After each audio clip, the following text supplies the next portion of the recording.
হে everyone, আসসালামু আলাইকুম। আমি সাথী নুরাইয়া খুলনা থেকে বলছি। যে যেখান থেকে আমার এই ভিডিওটা দেখছেন, আশা করি সবাই ভালো আছেন। আলহামদুলিল্লাহ, আমিও ভালো আছি।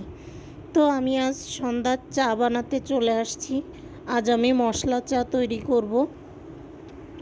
আমার হাজব্যান্ড আমার হাতের এই মশলা চাটা অনেক পছন্দ করে, এই জন্য ওর জন্যই আজ আমি এই মশলা চাটা বানাচ্ছি। ও একটু বাইরে গিয়েছিল, বাইরে থেকে আমাদের জন্য সবজি বান নিয়ে আসছে। তো ছেলে মেয়েদেরগুলো আমি অফ ক্যামেরায় ওদের দিয়ে দিয়েছি, ওরা খেয়ে নিচ্ছে। আর আমি এখানে আপনার ভাইয়া আর আমার জন্য বানটা বেড়ে নিচ্ছি। চায়ের পানি ফুটে গেছে, আমি চা পাতা দিয়ে চাটা ভালো করে জাল করে নিচ্ছি।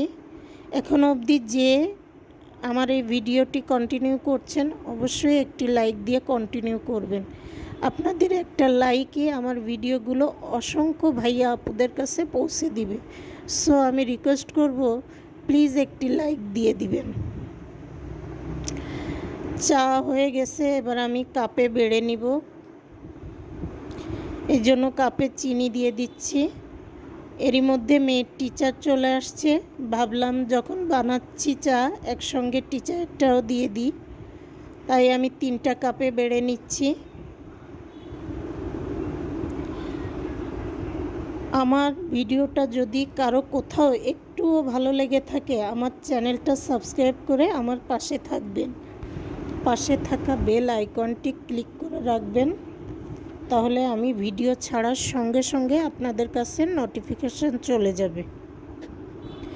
এই তো আমার চা বাড়া হয়ে গিয়েছে। এখন আমি আপনাদের ভাইয়ার চাটা ভাইয়াকে দিয়ে দিব।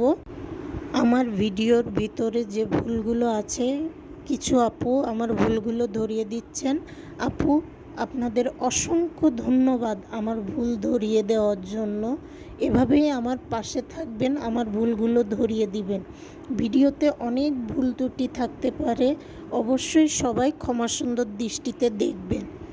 তো এখানে আমার চায় চিনি গোলানো হয়ে গিয়েছে। টিচারটা এখন টিচারকে দিয়ে আসবো। তো আজ এই পর্যন্ত। আল্লাহ হাফেজ।